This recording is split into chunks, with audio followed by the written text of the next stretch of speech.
Well, viewers, you're in for a treat. I'd say not too many people actually get to see what you're seeing now,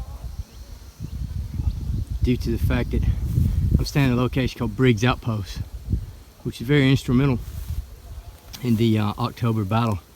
Very well known. If you ever do any reading on Guadalcanal, especially about that John Basilone position, chesty puller, 1st Battalion, 7th Marines. I think in a TV series I've seen recently, focusing on this battle, the platoon sergeants is actually located up this area. When chesty pullers asked him on the radio, this is in Japanese, and he said, yeah, the whole effing Japanese army goes past him. So due to a number of reasons, many people don't get to visit this area.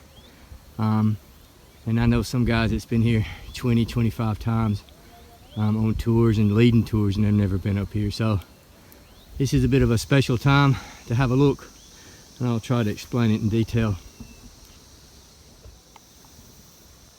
All right, what you're looking at now in the distance is Bloody Ridge.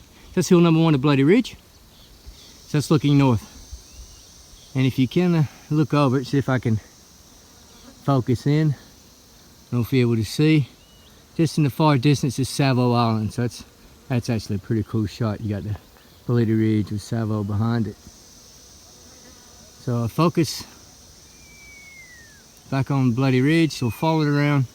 Airfield's in the distance there. I don't know if you're able to see. There's 2 radio masts in the distance. That's the side of Fighter Airfield 1. The cow pastures, the Marine call it. In the background is the Florida Islands, where Tulagi's over in that area.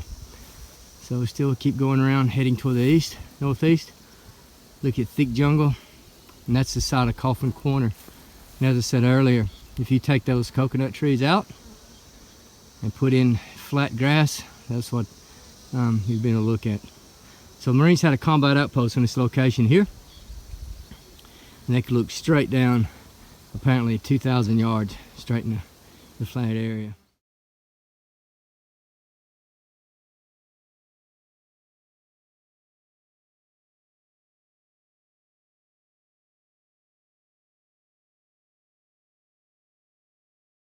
So if you look over, like I said before, where that ridge is, that's the front line the Marines had.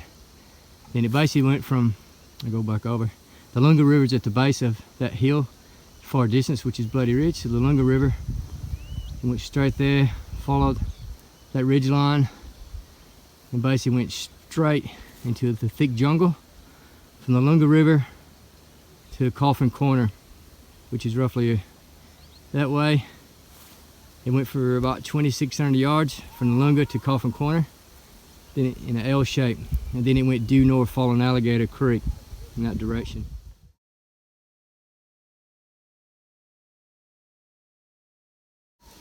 So this combat outpost was about 1,000 to 1,500 yards in front of the Marine lines. Battalion commander Chesty Puller wanted the Marines to not be here, but he's overruled by the regimental commander and the division commander, because obviously this is a great post, an outlook combat post. So they keep the Marines from being too demotivated and know they're just left out here on the vine, so to speak. They rotated 1 platoon from Alpha Company at the time of this 1st Battalion, 7th Marines.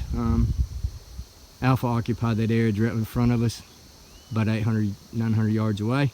So they'd rotate a platoon. There was a small track in the open. They'd walk straight in front of us.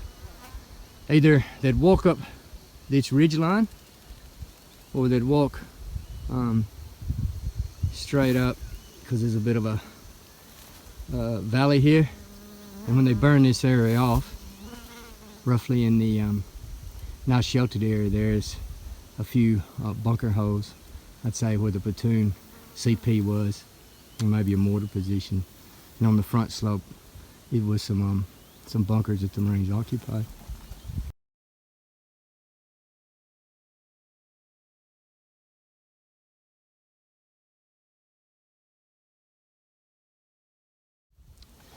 So on the night of the 24th and 25th, well, not the 24th really, Marines were up here. The Japanese knew they were here. They just bypassed them. Platoon Commander Ralph Briggs, he was a platoon sergeant. Sorry, not platoon commander. Didn't have an officer with him, but platoon sergeant Ralph Briggs was in charge. Roughly 40-something men in his platoon. They radioed back to battalion commander Chesty Puller and said there's a number of Japanese coming around us, so they field phoned and radioed back.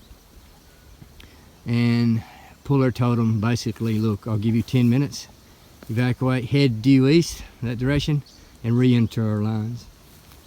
So you can imagine these poor guys up here, you know, giving that order when probably they'd reckon about 1,000 or 2,000 Japanese had already went on both sides of the hill down here and over here around them. And then they're told, look, now you got to infiltrate back to your lines, which is a good 1,000 yards that way. And the Marines, it's in the middle of the night, the Marines on the other end of the line are waiting for the Japanese to attack, to shoot at anything, so, you know, your chances are slim.